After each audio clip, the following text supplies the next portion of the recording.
Hey, ding dong, the witch is dead.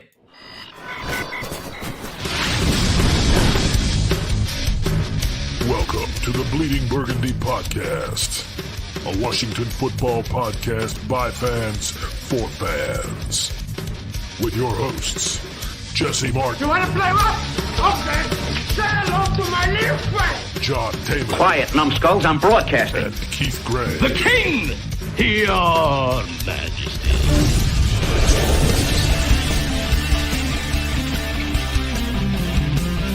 And now here's your host, John Taylor. Hey everybody, this is John Taylor, and I am your ecstatically happy host. We are here today for the best show that I think we've ever done. It might not be the best show we've ever done because, as you can see, Keith isn't here, and we never do well when he's not here. I don't know why, but he's like the glue that holds the place together, and we just fall apart without him. However, the fact that Dan Snyder is finally gone, dude, we're gonna have a Dan Snyder get the fuck out of town palooza. We're gonna talk to Jerry Jones. We're going to call Jim Irsay on the phone. We're going to use our phone, and we're going to get some answers, and we're going to find out some comments from these people. But before we do, I'm going to say hello to my friend who, dude, you look like you lost about 50 pounds now. You got age? Close. Age, right? This is my friend Jesse. How you doing there, dude? Doing all right. Doing all right. 44, do me a favor. Get a 44 phone deep. Sit on. 44 deep. 44. Wow. 44 pounds? Yeah. Good grief. Good. All right. Well, those 44 pounds obviously went right to Scotty. How are you, Scotty? yeah, I'm good, mate.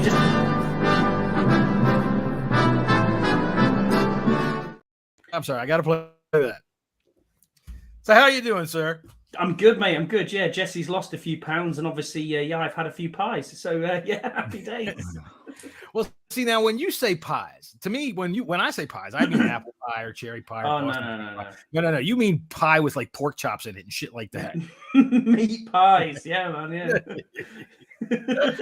Honestly, gracious, man. I'll tell you what, British cuisine is something we could spend a whole month on, I'm sure. We could, yeah. I love a sardine. Anyway, yeah. Jesse, get a phone book. You're like way down on the bottom here. Look at it. There you go. There he is. He lost all that weight and his back fell apart. Look at him.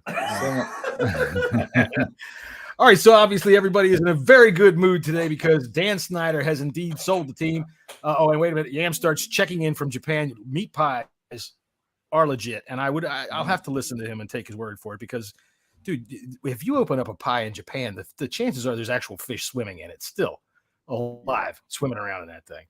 So, anyway, Dan Snyder has sold the team, or at least we think he has sold the team.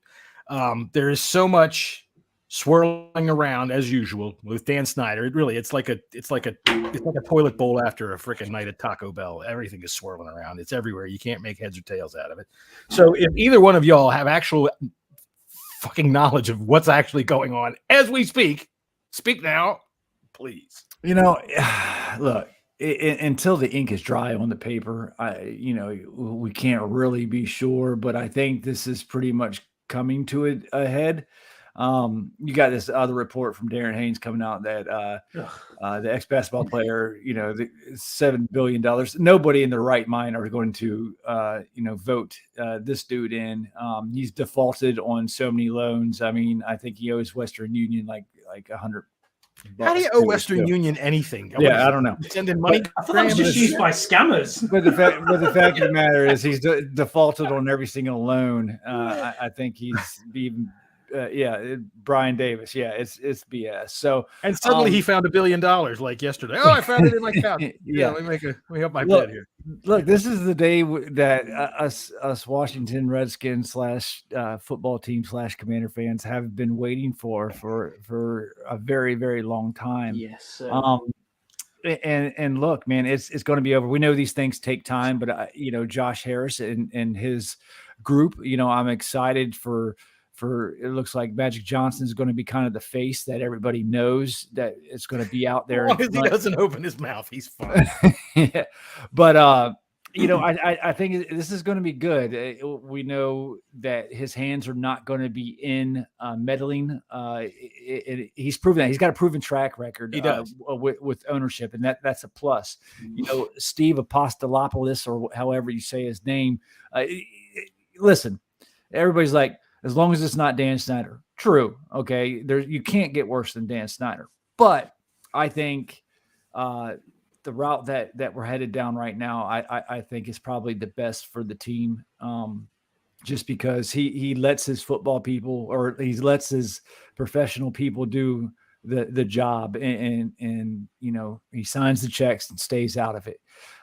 Good. We're all ecstatic about this. How can you not be? This is a long time fucking coming. A lot of heartbreak in this franchise, and it's a very happy moment in time.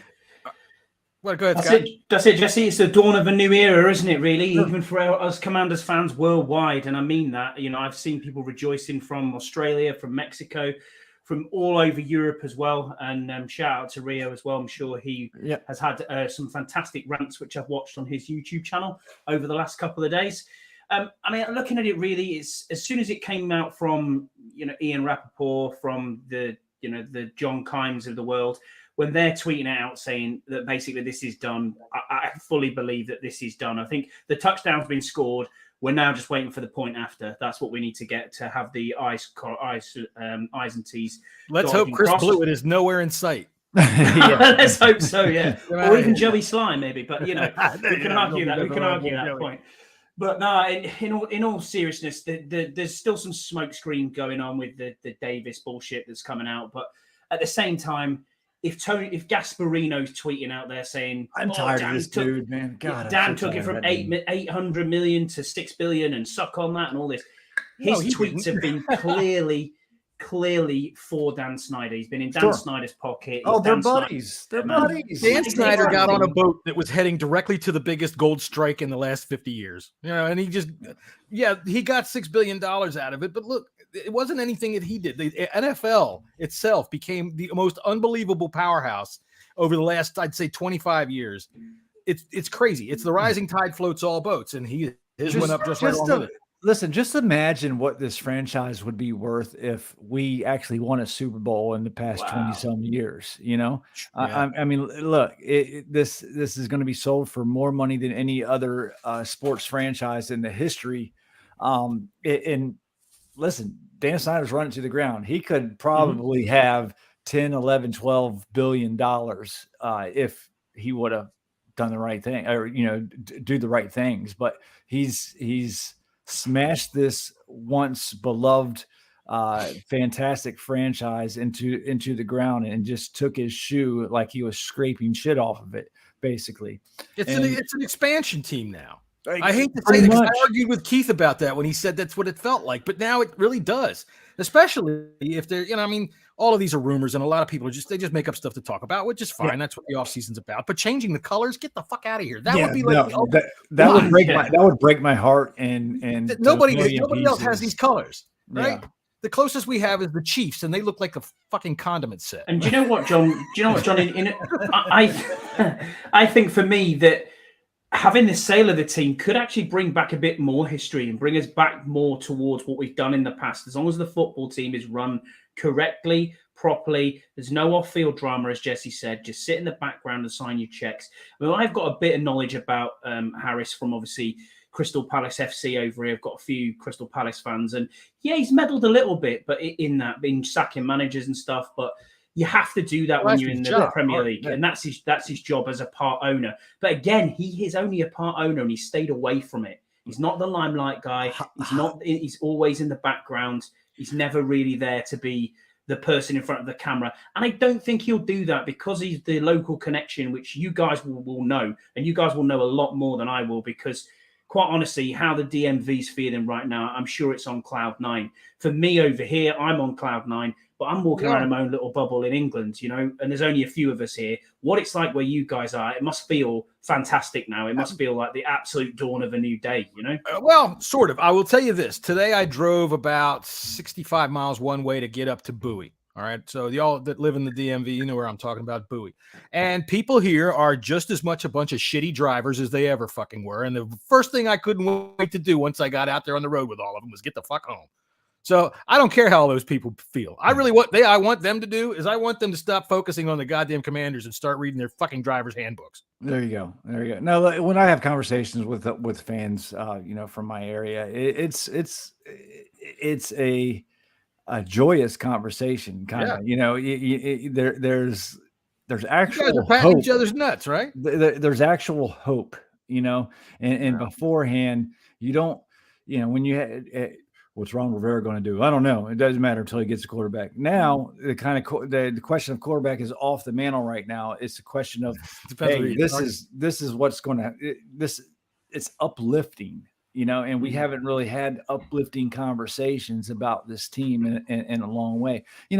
First few years, it could be shit, man. You just never, you never know. And you can't, we as fans, we can't expect Super Bowls right off the bat. We can't expect long playoff runs off the bat. It's going to take time. But the fact of the matter is, Josh Harris is going to put the right people in place, give them the time to do it, and it's not Dan motherfucking Snyder. That's the thing. Yeah. That's the thing. See, for me, it's even if we don't turn the corner and turn into a winning franchise right away, for one, the fan base will go absolutely berserk about that, and they'll want to fucking hang whoever they think is in charge of it by the first fucking lamppost they can get. Who's going to put the first hashtag fire? Dude, the first quarter of the first game, dude. If we kick a touchback, right, or if we, fuck all. But the fact of the matter is, when you say it's not Dan, that means a lot, because let's remember, I mean, Dan Snyder wasn't just a bungling owner who stepped in front of his own and stepped on his dick too much, which when early on, you could blame a lot of his mistakes on trying too hard, a lot of his overspending and a lot of his stupidity with the cap. And gotta remember, he was a fan too. He was a fan, right? Too, Right. So, but then you see, okay, well, this is a guy that went up to Baltimore and bought a fucking shitload of goddamn expired beer to sell to us in the stadium. This is a guy that, if we remember, like his first year, we had a training camp in Carlisle, and he went outside and he kicked a bunch of kids off the parking lot that had a fucking lemonade stand. A lemonade stand. He kicked them out. And then there was a Twitter feed that had a running. I can't remember who it might have been. It might have been that guy, damn Snyder, but just had a running tally of all of it. And it is, you read it and it's, you just get sick to your stomach reading it. So you're right. It's not Dan, and that matters a lot. And, Disco, I was talking with Disco, and he made a really good point. And I completely agree with him. I like Magic Johnson as a businessman. He's made some good moves. He's got a lot of credibility in the business world. And look, man, when we're talking about the Dan Snyder factor that maybe keeps some free agents from signing here, you sit down at the table with Magic Johnson, right? That's what I mean. That's what I mean by a face of the franchise. He's not putting out that. Exactly. That's what I mean. Right. The Dan Snyder factor is real. I don't care what you say. Oh yeah. You can say all you want. Oh, money changes everything. Not necessarily. Okay. Not when it comes to, a couple $100,000 or $1 million here or there. Would I go to this team or I'm going to go to that team? We saw it happen. Proof was in the pudding recently. How quarterbacks did not want to come here, players did not want to come here, and they got lesser deals elsewhere. I mean, it was comparable, but we offered more, and there's a reason why they did not want to choose here. It's not because of the coach. It's not because of anything else. It's because of who the owner is and what he stood for. That's right. And, the thing about when Dan Snyder stands for something, he really only comes up to about here. That is true. That is true. Maybe up to your belly button. Maybe. I thought the funniest thing over the last couple of years when they released that owner's manual of, what the employees manual, the handbook, when you're working there, you're not allowed to look them in the eye. And I'm thinking, who the fuck's down on their knees? Who's going to maybe look in their eyes? Somebody that's plugging something in under the desk and accidentally look. Oh, there he is. You're fired. That's it. All right. So what can we expect? I mean, let's take it from the perspective of, like, say, Ron Rivera, who I think knew that and knows his job should be precarious, right? But he's made every move that we've wanted to see made this offseason has been made. We got Eric Bieniemy in here. I don't know that there was any specific free agents that we didn't get this year that we were really high on.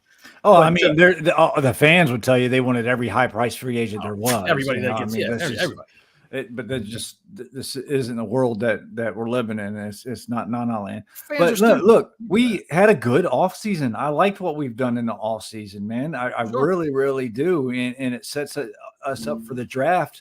For Ron and company to actually have a little flexibility. So I think Bieniemy is the biggest acquisition out of all, and then 100%. we got some solid offensive linemen, which was a desperate need. And now, we need a little bit more in the O line and need to shore up our defense a little bit for the cornerback and possibly a linebacker in the third or fourth round. And you're set. You have free reign to pick whoever you want and whenever you want, really. What's really interesting, sorry, John, what's really interesting here is if you look at the media now over the last few days, you'll see people like Kay Adams, who, great, Kay's always been on Ron's side. She's always had Ron's back. Sure. She's out there saying things like, this team is only a few pieces away. Sure. There's others who are out there saying there's only a few pieces away. But the negativity that Dan Snyder brought to this franchise meant that people out there in the national media were not looking at what we actually have in place here. Yeah. They weren't looking at the wide receiver core. They weren't looking at a young tight end room, a solid running back room that we've got already. We are only a few pieces away. The O-line is good. And what we've done in free agency, we brought a guy in Wiley who knows Eric Bieniemy's systems, can teach other people, especially people like Cosme, who they may kick inside. He's there. He's a veteran. We've got Gates coming in. Great move there as well to bring him in at either center or that position flex that Ron wants. And I agree, John. Ron's seat is warm. You know what I mean? Yeah. It's very warm. But the biggest move, you said, Jesse, is Eric Bieniemy being brought in. The talent that he's got, the winning culture, the mentality of being with the Chiefs for so long. He has to come out now and prove that he's out of the shadow of Andy Reid and show why he should have been a head coach already. Why he hasn't been is beyond me. But if you look at everything, and I really liked, if you haven't seen it, but every Thursday they drop their Commander's log. If you haven't seen it, I've seen both of them. They're good. They're really good. Really good. Really enjoyed that. Really enjoyed that. I can say, I'm sorry. Yeah, and it's looking good. This we've got hope, as you said, Jesse. It's a hopeful season. It all hinges on not so sure on one thing. It does. We know on the quarterback position. We know we have a lot of pieces, but we still have a question at quarterback. We have optimism, we have hope with Howell, and possibly that he can, step up and at least be.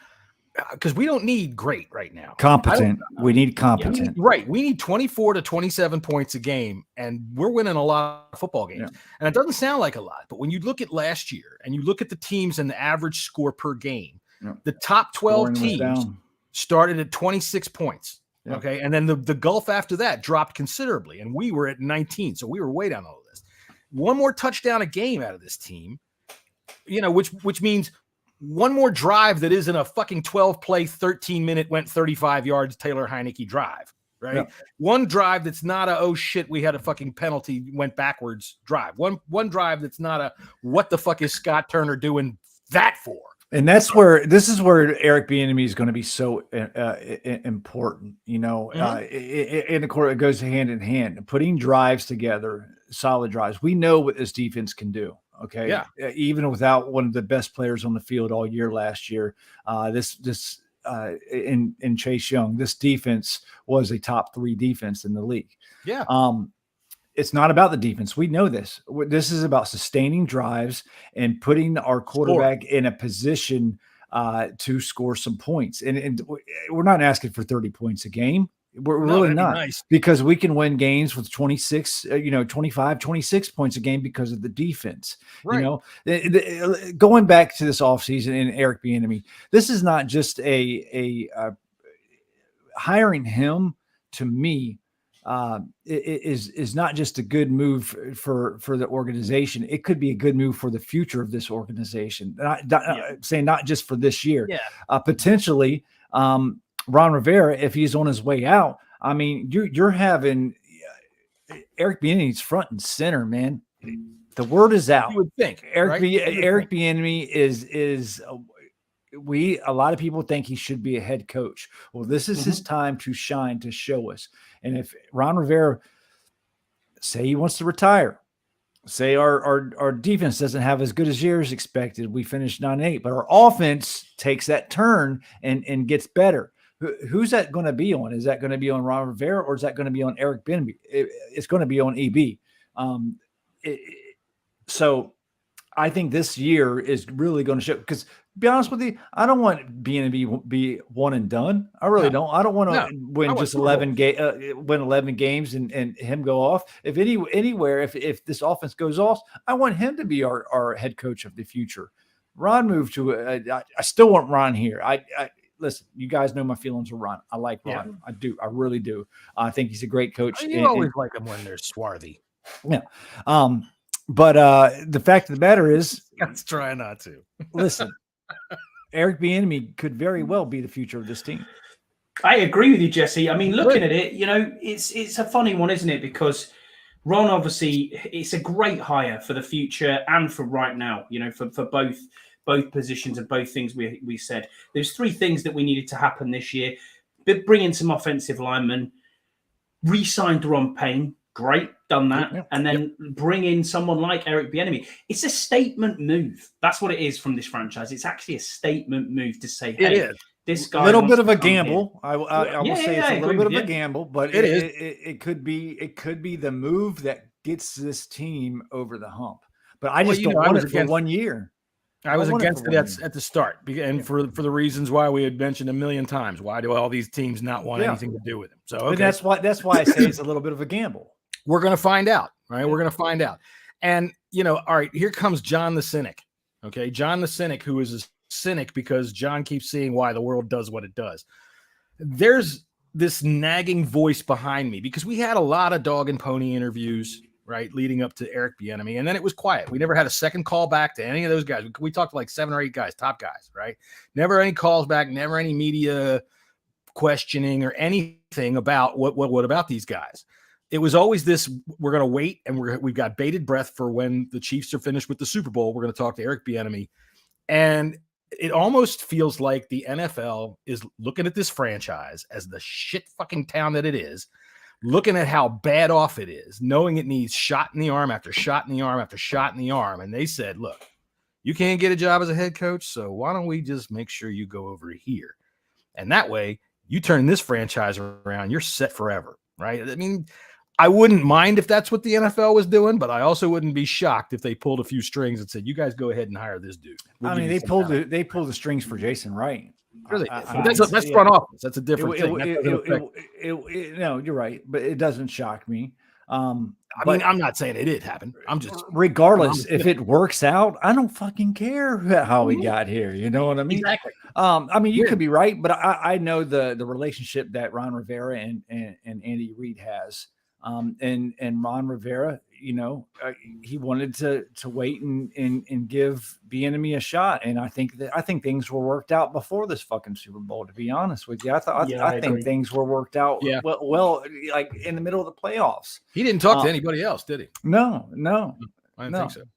And he didn't because he didn't want to. He wanted to concentrate on the Super Bowl, which is totally understandable. Well, but I think they, all right, wink, wink, nod, nod. Hey, after the Super Bowl, you're going to come over here and talk to us. We're gonna offer you a job. Just letting you know. All right, call you later. Bye. That's what I think. Basically, if all of your clothes are the color of ketchup and mustard, you probably are embarrassed to go talk to people anyway. That's the way I see it. And honestly, you said earlier, Scott, that they wanted to see what he could do outside of Andy Reid's shadow. And here's if he stands at one end of St. Louis, everybody from the fucking for about 40 miles around is in his shadow, just at certain times a day. Anyway, there you go. There's a big fat joke because we can still make fun of big fat people. Right? They're not yelling at us yet. And if they are yelling at us, they can't catch us if we run away. So there. Might catch me. not today. You are the big winner today. By the way, we got to go ahead and tout our boy Scotty's horn here, man, because he won the big freaking stakes today at the Great British Horse Race. What do you guys call it? The Great National Horse Race? It's the Grand National, yeah. So you won a big whopping $4. About $30, Jesse. Oh, yeah, okay. I put four on. I put four on. So you're in the black, so that's right. And from what I understand, King Charles after the race said, "What with his sausage fingers?" Yeah. Hello. Hey, I've got a demon. Cut your fucking head off. He's your king now. Right. Dude, I've met him twice, but yeah, anyway. All right, so it seems a little late. Shouldn't the schedule be out by now? May. I just need to know them dates because Yeah. I need to book a flight very soon. Opening day is I was gonna looking be at the, a I was looking at the prices the earlier. first week of May. It might be right before the draft, maybe. I don't know. No, it is the first week of May, I think, Jesse. Yeah. Okay. Definitely. I just need to know whether it's the first week in September or the second week of September. I believe I checked it earlier. I think the season starts on the 7th of May. Kansas City's hosting the Thursday night game. Mhm. And obviously we're the Sunday following that. I think because we've had week 1 at home for 3 years straight now, I think we'll probably be an away game to start with. Possibly. New but- York, But 40%. Yeah. I'll tell you what. That week 1 game at FedEx Field, I think, is going to be hopping. Like really, I think there's going to be a big crowd, probably sold out. That's why I'm a season ticket holder. Yeah, just because of the You became a season ticket excitement. holder? I You did, did? yeah. And you live in the UK. I do. Me and Burrows joined up and bought a season ticket. Yeah, Christ, you piece of straight up. shit. Yeah, crazy. Yeah, Absolutely crazy. It's insane. Yeah, it's insanity. I know. That's insane. But I can we're tell you what, doing it. I'm going to give you an impression, Jesse, of this is Scotty's wife right around November 26th. Where the fuck's the Christmas money? Trust me, John. Any overtime I could work, I worked it. Don't you worry about that. That's a lot of overtime. That's a lot of flying. Yeah. No, I'm not. We're doing it just purely just to give the ticket away. Really, I mean, it's up in the nosebleeds anyway, so it wasn't much. But anyone who hasn't been to a game before, Gals? please give us a shout, and we'll me and Burrows bought Yeah, it you got to together. specify your so- Andes there. Yeah, me and Burrows bought it together. So craziness. We'll go and see our seat on game 1, and I think I'll sit with the rest of the boys probably where similar to where we were last time. But yeah, man, I'm looking forward to it. I'll at least get week 1 in. That's 100% certainty. The time is already booked off from work. Thereafter, I don't know. I don't know whether I'll get another game in. It's a lot, you know. But looking at the flights, I think the cheapest flight I've seen today was nearly £500, which is about £100 cheaper than what I paid last time. I think I paid $650 last time, so that's about $800. £500. So That's your average Walmart shopper here in Southern Maryland. maybe. Sandy Reed's weight. Yeah. All right, so I got it. I'm going to hit this right now, real quick, because this was amazing to me this week. Sit down and shut the fuck up. Shut up! Shut up! Sit the fuck down and shut up! Shut up and sit down. Will you shut up? Just sit your ass down here and shut up.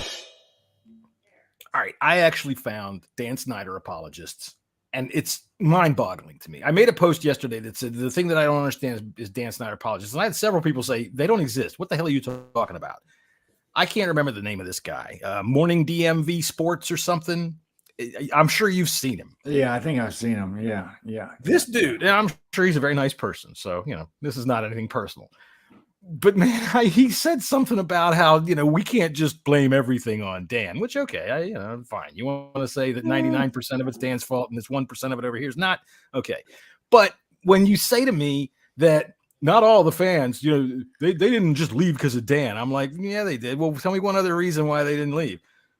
This dude literally said to me, well, maybe they moved out of the area. Sit down and shut the fuck up. Shut up! Yeah.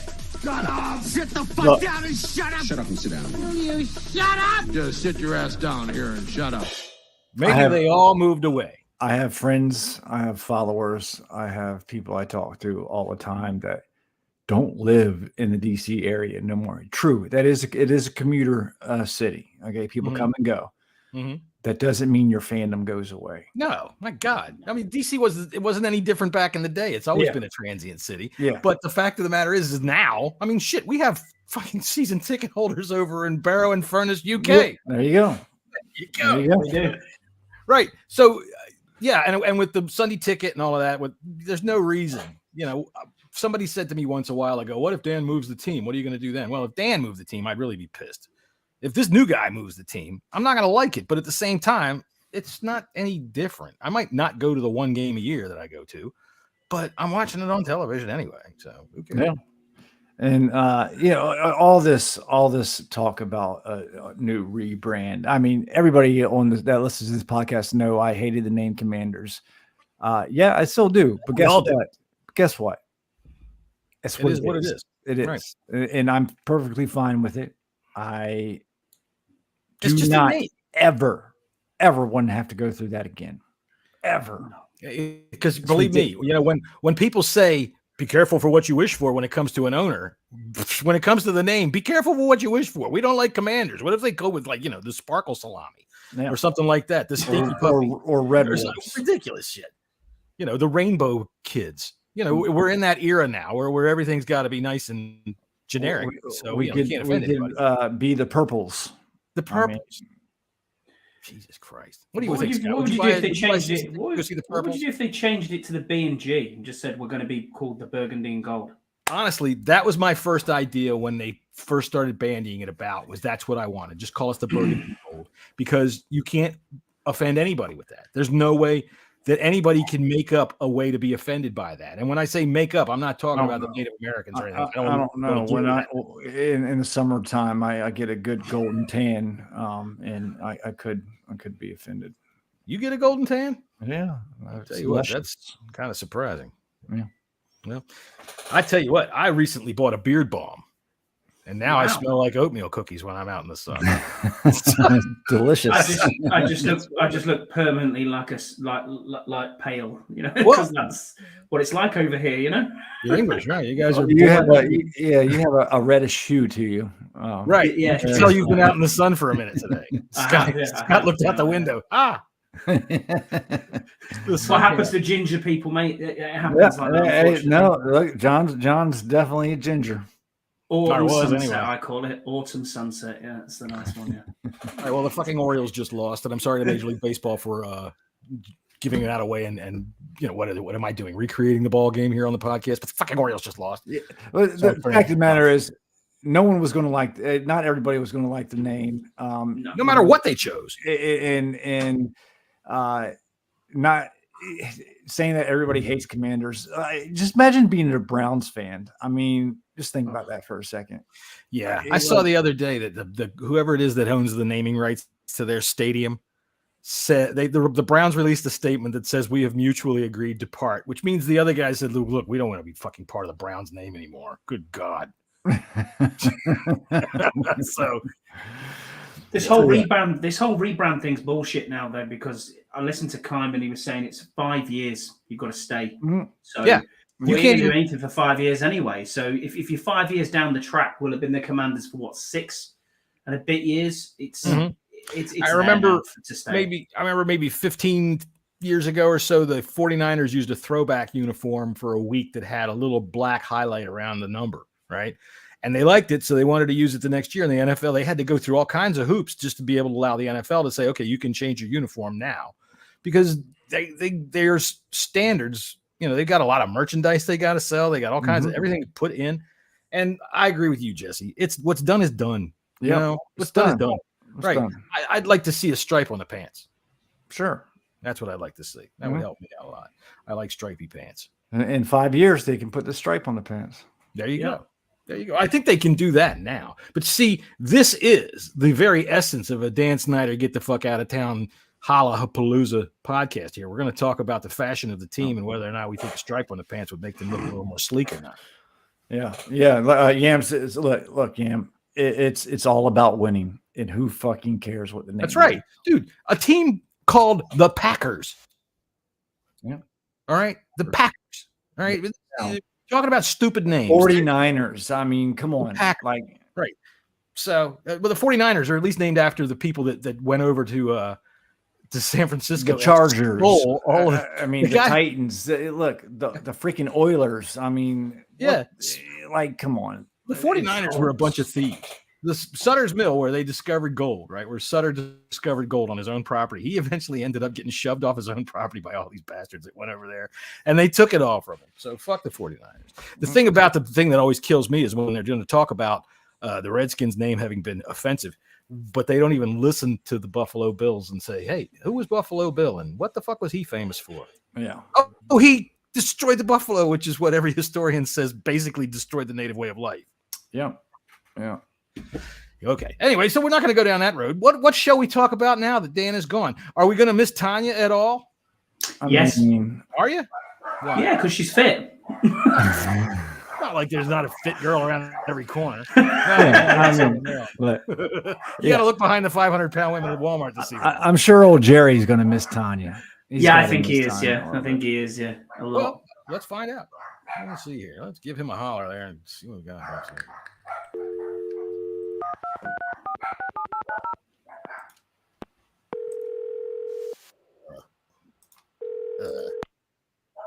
Hello.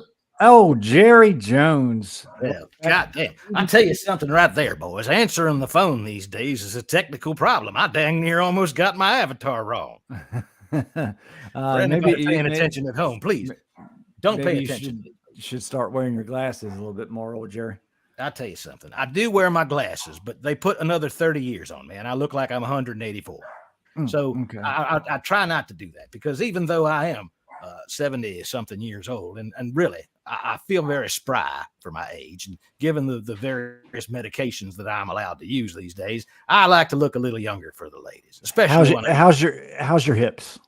My hips. Well, I'll tell you something. One of the things about being as rich as I am is I really don't need to use them nearly as much as I have to. All right. All I got to do basically is stand there and tell her to do all the goddamn moving. Well, and if she doesn't, I can throw her overboard of my ship. Ain't nobody going to miss her. She's just a cocktail waitress. And if she's really pretty good and I don't feel like throwing her over the ship, I can always have one of my lackeys come over here and push my ass back and forth. There you go. There you go. That's not what you paid Dak Prescott for, Jerry. Well, let me tell you something. Dak would fumble, and I'm not really into all of that. What Dak does when he gets up behind a man's behind, I do not need to feel that while I'm in the middle of doing something else. We're not going to keep you too long. We do want to. We got you on here talking about your buddy Dan Snyder. He has agreed in principle to sell the Washington Commanders. How do you feel about that? Well, I tell you something. The fact of the matter is, he got $6.5 billion. I feel pretty good about that. 6.05. 6.05. Well, he is a cheap bastard, but my Cowboys are up through the roof there. So if I ever do decide to sell, I'll tell you something right now. I think I'm just going to buy the planet. At that point, I'll be able to afford it. Now, I'm going to miss the little bastard. I got to tell you that, because when you're sitting in a room full of 75-year-old white business tycoons or silver spoon babies, every goddamn one of you is as sleazy as can be. You can bet on it. I don't care what you imagine. If you can think about it, we've stuck our dick in it in one point or another. But when you look across the table at Dan, you realize that sleazy little bastard makes us all look good. So it's nice to have somebody like him around every once in a while, because when you get caught with your dick in the pie, you can point at Dan and say, hey, look at that little runt. And everybody goes, my God, what a sleazy bastard he is. And the heat's off. Are you, I know you have a special relationship with Tanya. Are y'all going to stay in touch? I've been trying to have a special relationship with Tanya, but let me tell you something. That bitch is frigid. That's the only thing I can think about it. I've sent her flowers. I've sent her candies. I've sent her a picture of myself in a thong. And she doesn't respond to any of it. My God, I gave her one hotel room key at the owners' meeting, and it was mine. And the woman went and stayed at a goddamn Motel 6. All I'll say to you, Jerry, is wait till the check clears. It might become a little bit clearer. That's all I'm saying. Well, I'll tell you something there, little English feller.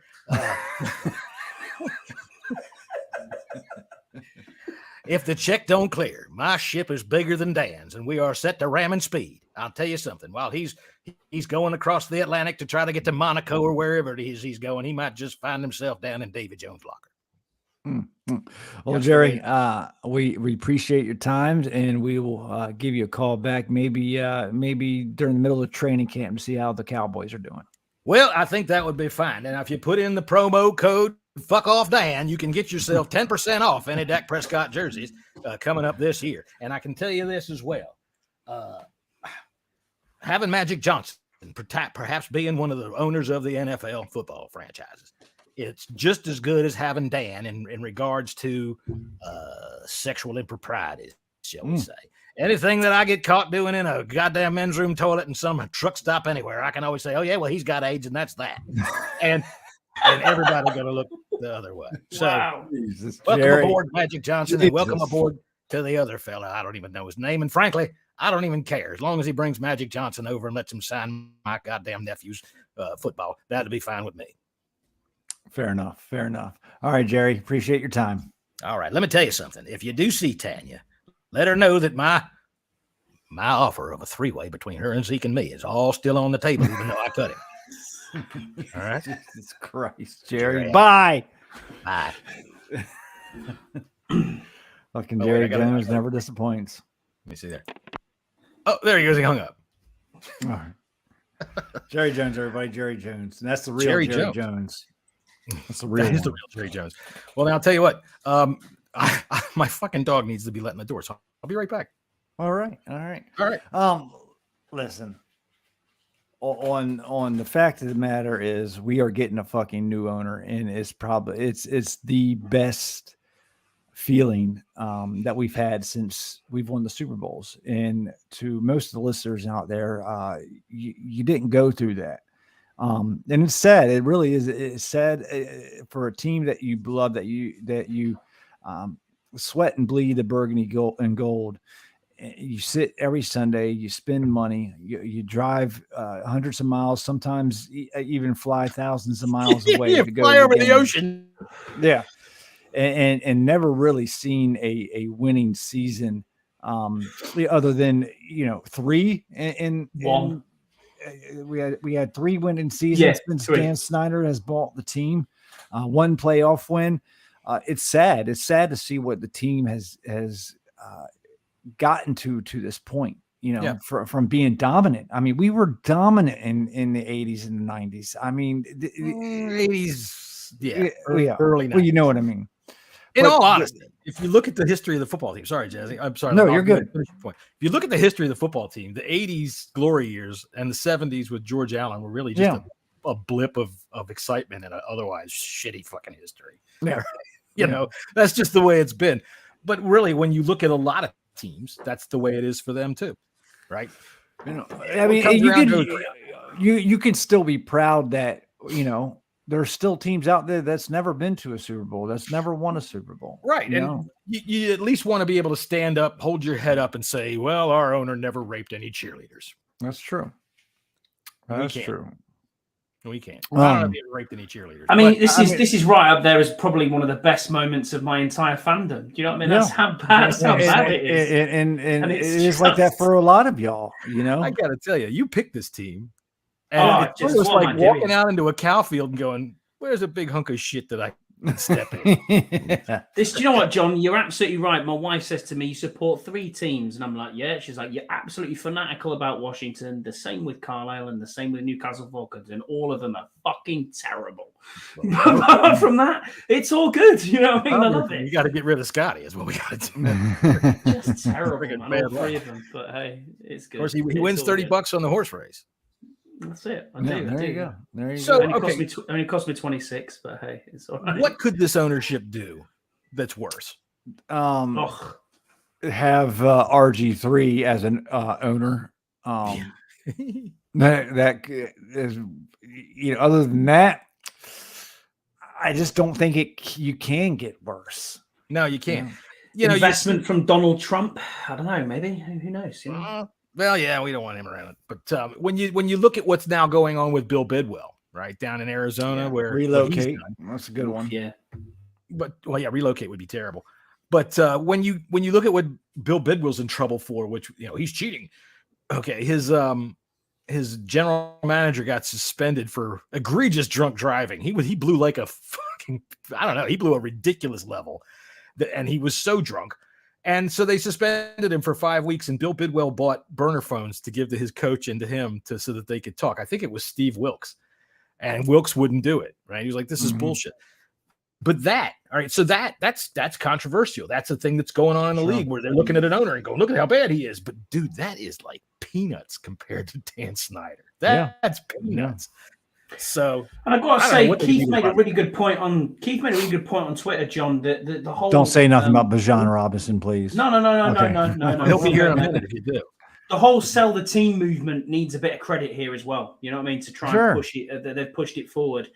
But I think as soon as Bank of America came in, we knew the writing was on the wall. Well, I can tell you this, and I don't mean to pat myself on the back, but watch this.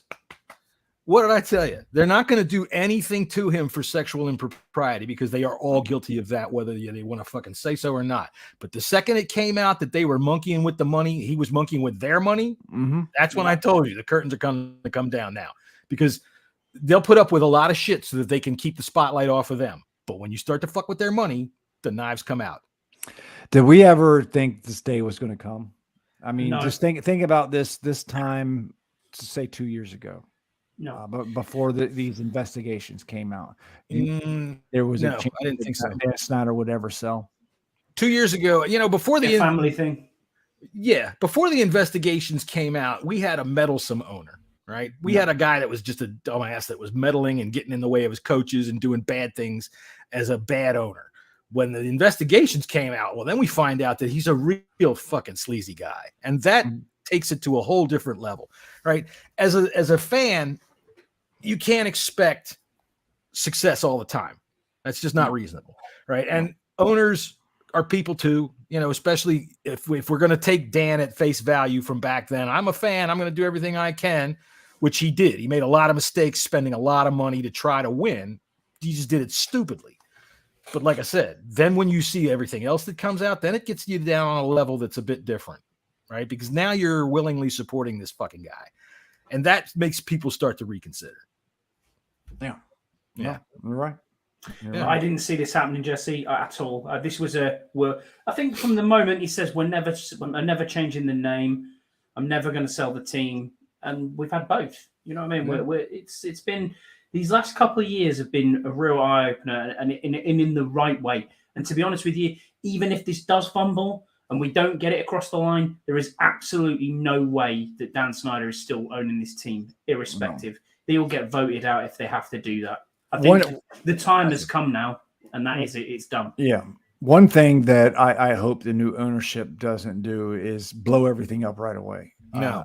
I think there is pieces here to build upon. I think the staff, and I know a lot of people can argue with me about it, but I think they've done a relatively good job of trying to build it, hold it together when all this shit, all this off field they stuff are handicapped going for sure. On, they're fucking handicapped by that stuff. It's going to be interesting to see if they get the leeway to try to go forward without any encumbrances as far as cancer and the other cancer and Dan Snyder. I think if they were given, I'd like to see them. If we can squeeze out 11 wins this season, 11 wins, have a really good playoff game, maybe win the wild card games. I'd like to see the staff get another shot, another crack. If Sam Howell is, what we hope he is, right. We see good development from him, and that's the key right there. Oh yeah, for sure. That is the linchpin right there. He's got to pan out.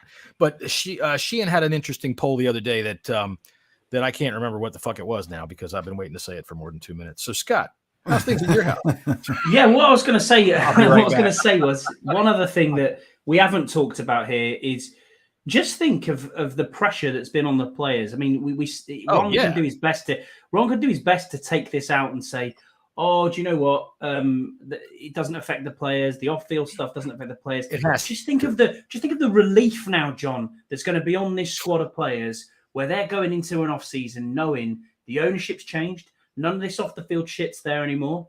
We're going to have a brand new ownership. We're going to be driven by one of the guys who's a leading NBA Hall of Famer who's going to come on and be a winner. We've got a winner and a defensive coordinator. We've got a guy who's a man manager, a leader in Ron Rivera, who's behind the scenes. Jason Wright's doing some really good stuff that he doesn't get a lot of credit for. A lot of fumbles as well. I get that, but that'll be sorted as well. Got problems with there. Not necessarily. Yeah. Somebody asked about that. Somebody brought. It might have been actually, the man who's not here, but brought up why they have so many ham-handed things going on like that. And I said, look, because they've driven away people. Dan Snyder has driven away so many people that know the history of this team. And I mean, not everybody, but when you look at how they handle things like Sean Taylor Day, when you look at how they handle things like the fucking patch with our Super Bowl years on it, right? The reason why it's wrong is because they have to Google it. When did they win the Super Bowl? Because they don't know. They're kids they're interns. I told you before, I'm a graphic designer, right? And I've worked in the sports world in the Washington area in the past, and in more than one capacity. And it's a group, right? There's a large group of us, but they all kind of move around to a bunch of different places. And the one thing that was an absolute fact is you do not want to work for the fucking Washington Redskins, because Dan Snyder makes your life a living hell. It's so badly managed that what they've done is quality people aren't there anymore. So yeah, when you see these fumbles that they've had, these PR gaffes that they've had, I think that's primarily why, because the people that are there, they don't have any connection to this team. It's a paycheck for them, and that's all it is. They're just there. So, like I said, how to me, getting the Sean Taylor Day wrong, all right, I can see maybe you can have some mistakes with that. But how do you get the patch wrong with our Super Bowl years on it? That's just insane. I've got a hoodie with that exact patch on, which is just bizarre. Wait, that's a collector's item. There you go. It's the lack of experience, with the team. They don't know. With the history, they don't know. They don't. And know. They do rely on the fact that there are a bunch of stupid motherfuckers out there on social media that'll go, well, technically it was 1983 when we won the Super Bowl against the Dolphins. No, look, dipshit. Technically, in 1983, we got the fuck kicked out of us by the Raiders. I don't care whether it was actually in 1984 or not. You say 1983 Redskins, my head goes, oh my God. It's like I'm still shell-shocked by that shit. So, yeah. But I think that going back to it, though, that is going to be a real weight off people's shoulders, especially if you're playing for this franchise. Sure. And as Jesse said before, the Dan Snyder factor is absolutely real. Yeah. Think of the next off season after that. If we have a good season this year, if Sam Howell is the answer, or even if he's not, and we end up drafting, Caleb Wilson or whatever, or we're at the top end of the draft and we get that franchise guy in, off-season free agents are going to come here. We've got massive cap space next year. They're going to come here. We're building something, but it is going to take time, and fans need to be a bit more realistic that we'll be there or thereabouts as a contender in the next 2 or 3 years. But I am aware, the cynic in me, like you, John, as the cynic would say, we've been building for 24 years now. Yeah, but poor. Listen, it all boils down to this. It's the quarterback. Get your quarterback right. We're going to be fine. But it's got to happen soon, like within the next couple of years, because teams only have so many windows. Unless you find yourself a Tom Brady, which is, let's just say it's not going to 0.0001 chance of that actually happening. But this team, the way this team is built inside and out, it's ready. It's ready. Their window might not be all the way open, but it's open enough that a decent, an adequate year out of a quarterback, all right, listen, an acceptable year out of a quarterback can put them over the top. I believe if we had a top 12 quarterback, we could be contending for a Super Bowl. Oh, I agree with that completely. If we had a top 20 quarterback, we're definitely, fighting for a playoff win or two. One thing that I will also once again say, sit down and shut the fuck up, is some of these folks that are so hell bent on quarterback that they discount what Howell possibly could be because he was drafted in the 5th round. And it's like, okay, for one, I'm not so totally in the tank for Howell. I'm not like Howell or bust. I ain't a Howell hiver or anything, but this is the direction that they're going to go. We've had an encouraging start, so let's see what happens. But this notion that he has to be in the 1st round or he ain't shit because, how did so many of these experts miss on him? Well, fucking A, these experts are wrong 95 times out of 100 when it comes to quarterbacks. And if you took your car to a mechanic who fixed your car 95 times and got it wrong 90 times, you'd be an idiot to keep taking that goddamn car back to him. All right. These experts aren't experts for shit when it comes to quarterbacks. They fail at a spectacular rate. So a lot of this discussion came because I made a post that said he's not a 5th-year draft pick anymore. He's a 2nd-year pro. And that's it. The draft pick only matters that day. All right. And if you tell me that these experts didn't think he was anything, I'm looking at these experts going, it's like I told you, dude, we're hearing these experts tell us, well, you better draft this guy now because otherwise you're going to be picking through Marcus Mariota or Mitch Trubisky. And it's like, well, those were number 2 pick and number 3 pick that you guys talked everybody into, right? Yeah, no shit. Listen, the jury is out on how. I've liked what I've seen so far, but I am not going to jump all over it. Who knows what's going to happen? And you can say that for the number 1 pick of the draft every fucking year. You just if it's a quarterback, you don't know. There is no sure thing. No. There is no sure thing. There is never a sure thing. Somebody when it comes to quarterbacks. I can't remember who I was chatting with, but somebody put up. It might have been Declassified. Might have put this up, and if not, I'm sorry. But who was the last true franchise, the last can't miss that you can remember at any position that did actually live up to the hype through the draft process all the way through? And for me, Peyton Manning, I think, is the last one I can remember. And he started off shitty. Oh, he threw interception. He threw 30 interceptions. Bad. He was so bad. He couldn't win. Remember, he couldn't win a playoff game. I did a cartoon about him not winning playoff games, and then he finally started to win them. But it's rare. It takes time. I am so glad that they did not put Sam Howell out there this past year until the very last game. I am definitely okay with that. The kid needed time to develop, and we're going to see. Listen, man, it's 50-50 on whether this guy's going to work out or not. In my eyes, sure. If he doesn't, it was only a 5th round pick. And if he does, it was only a 5th round pick. We got him for 3 more years under a tiny, tiny fucking contract. And there you go. So who knows? I'm not going to be too high on Hal. I'm not going to be too low on Hal, but I think he has what he's done in the off season, what he's done in the training camp last year and what we've seen. He has deserved a shot to take the reins. Let's see what happens this off season, this training camp, these OTA. And I think it was an astute move as well, bringing Brissett in, very to good back move. him up. We all said it. We all sat here and said, of all the free agent quarterbacks that that could sit there and hold the clipboard, who would you take? And every single one of us said Brissett. Because we know damn well, we've seen it. Brissett can be a top 17 quarterback. Mm-hmm. All you need, really. Hell, he was better than Watson last year. Yeah. Do you know what I mean? So, Watson was awful last year. This is that brings us to the Lamar besides Jackson the game that he played with us. Well, yeah, and the second half actually, and that wasn't even much. But the Lamar Jackson thing now looks to be completely dead. I think that the folks that were right were saying that the Ravens basically let everybody do their negotiating for them. Oh, of course. Let Lamar see. Well, they tried to let everybody do the negotiating for them. Nobody wanted to negotiate. We knew this. I said this a couple weeks ago. Listen, it's just what everybody was so pissed off about this team wouldn't go out and get Lamar Jackson. Right. But anybody with a brain can see that what the Ravens was doing. It's just come on, guys, come on. If you nobody else, other teams, as many teams that are quarterback needy, nobody else went after him. Well, it's because of the guaranteed money. Now, it depends on who you talk to, because a lot of people will try to make up for bunches of different reasons why they wouldn't do it.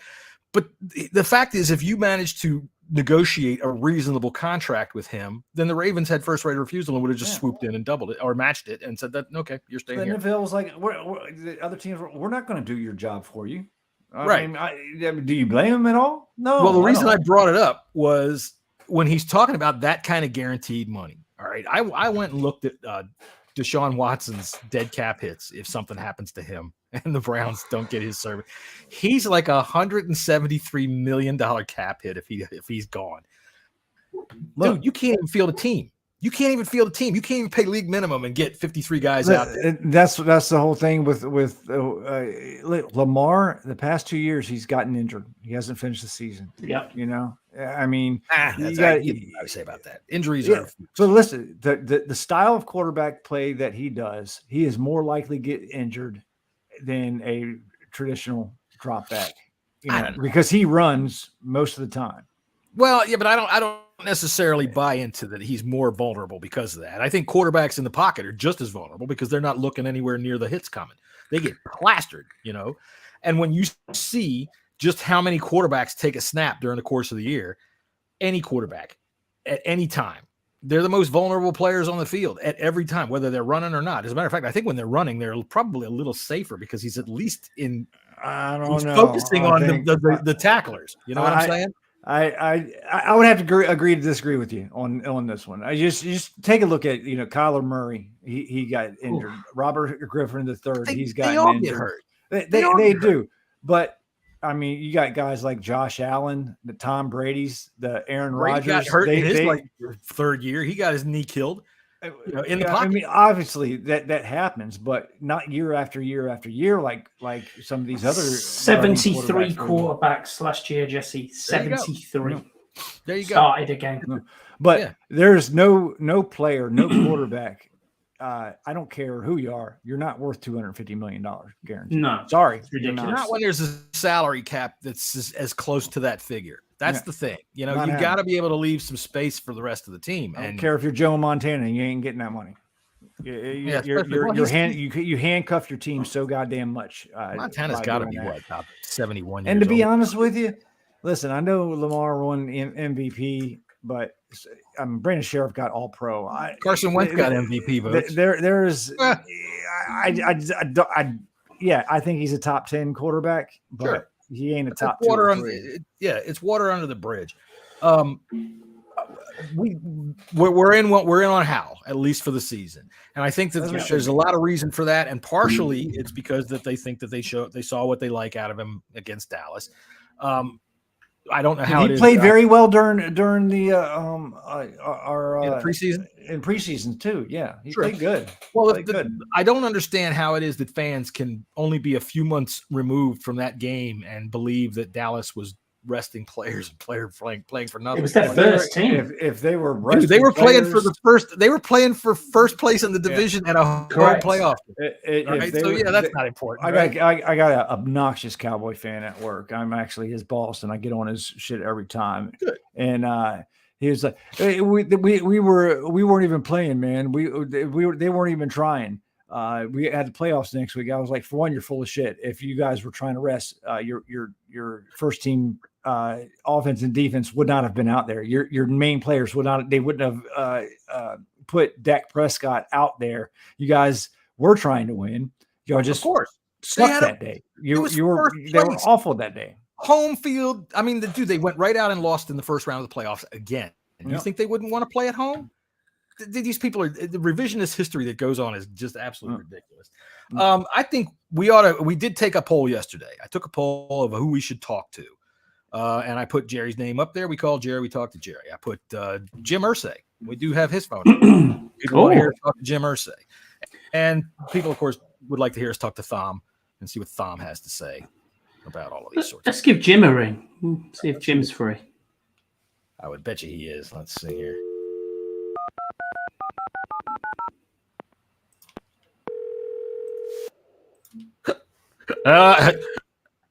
Hello.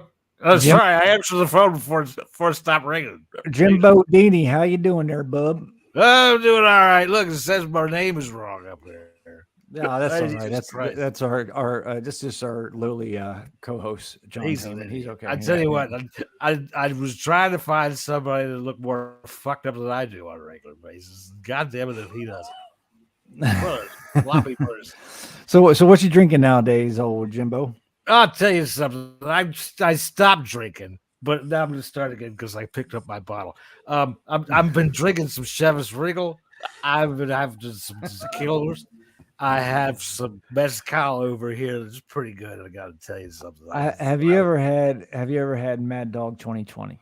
I'm just Mad Dog 2020. Let me tell you something. I got a bottle of Mad Dog 2020 in my vest pocket and it's pumped right into my veins. That's just the best. I'll tell you, it's like alcohol Kool-Aid, my favorite.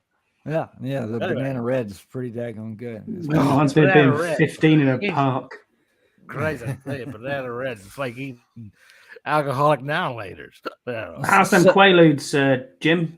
Well, they stopped making those Quaaludes a long time ago. So I'm just glad that before I was 18, I managed to buy some.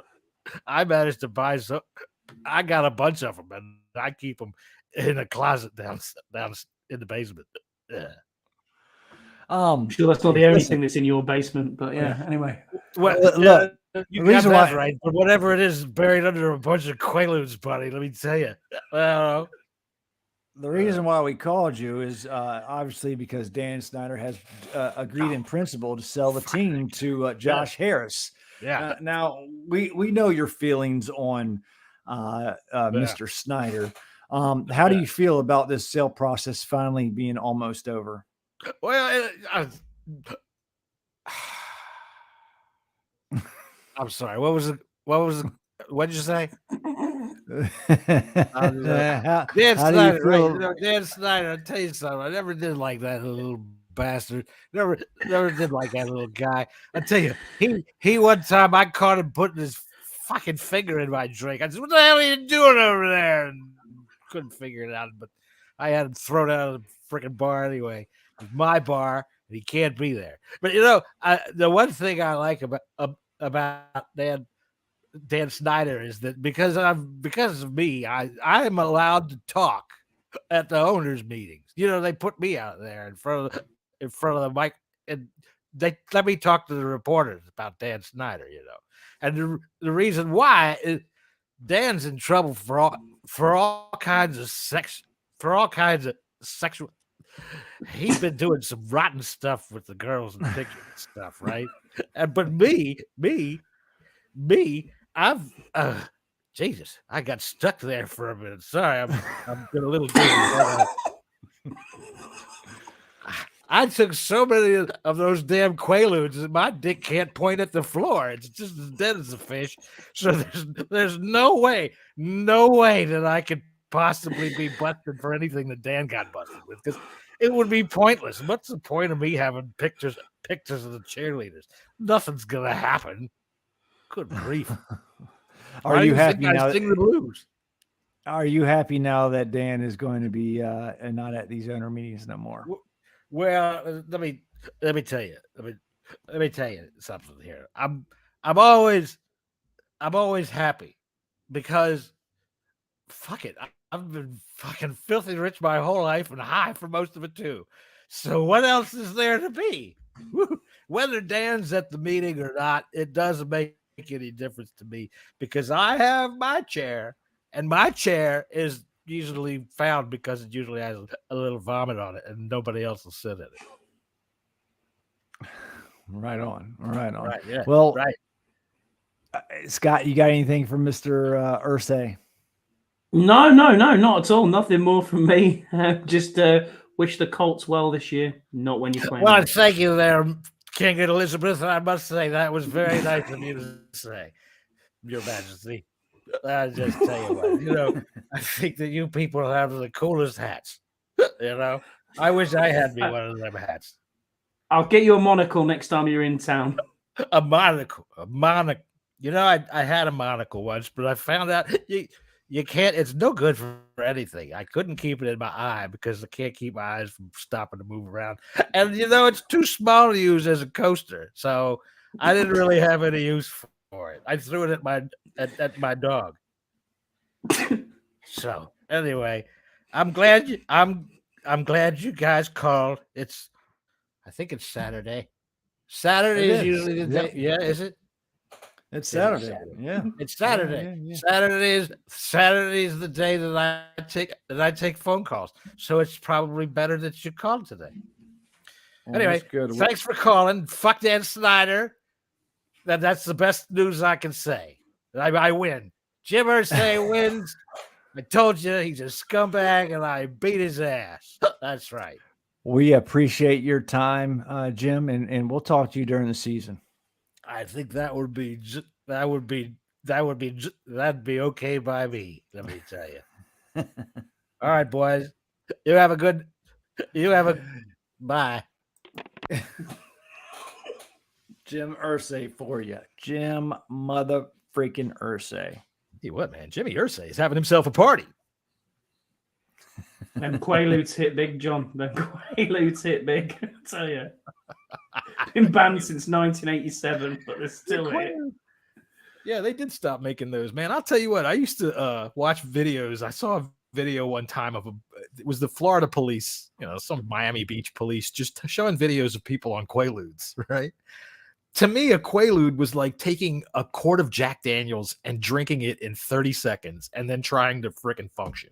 That stuff was, no wonder they banned it. You can't do anything with that shit. Not that I know. Just watching movies, and everything I learned from movies. All right. Well, I don't think I have anything left to talk about. You guys got anything left to talk about? We could talk to Tom. We got the draft coming up, We do. and maybe we'll talk to Tom during our draft day, our draft pre-draft podcast. We'll do that. We're going to do that. When are we going to do that? We're going to do that Friday. Friday sounds good. Friday. This will be good. the season premiere of the season 3 premiere of the Bleeding Burgundy podcast. When is the draft? It starts Thursday, right? Or does it start the 26th? Next Thursday, Yeah. 28th. I'm going to be. I'm 27th. not next week, but the week after next. I will be. I'm going on vacation. I'll be gone for 5 nights. You know what that means? You know what that means, Scotty? Palm oil and hairy guys. Oh yeah. I'm going to the Hershey. Tissues ready. I'm going to the Hershey bar.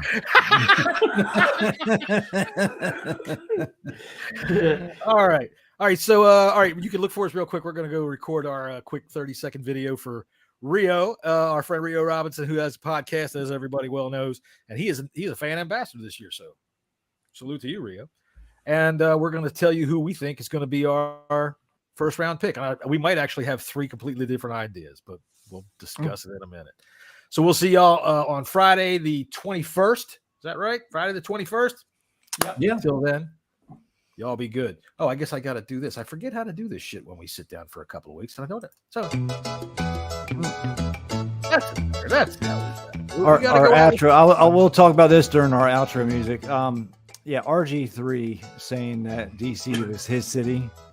Oh, yeah, saw that. For what? For what? For God 6 damn. months? I mean, Jesus Christ, would that guy just go away, please? I like him. He's a good broadcaster. He's done well with that. But yeah, dude, you were here for a year, and I mean, it was a good year. But you don't represent us. Just stop it. Yeah.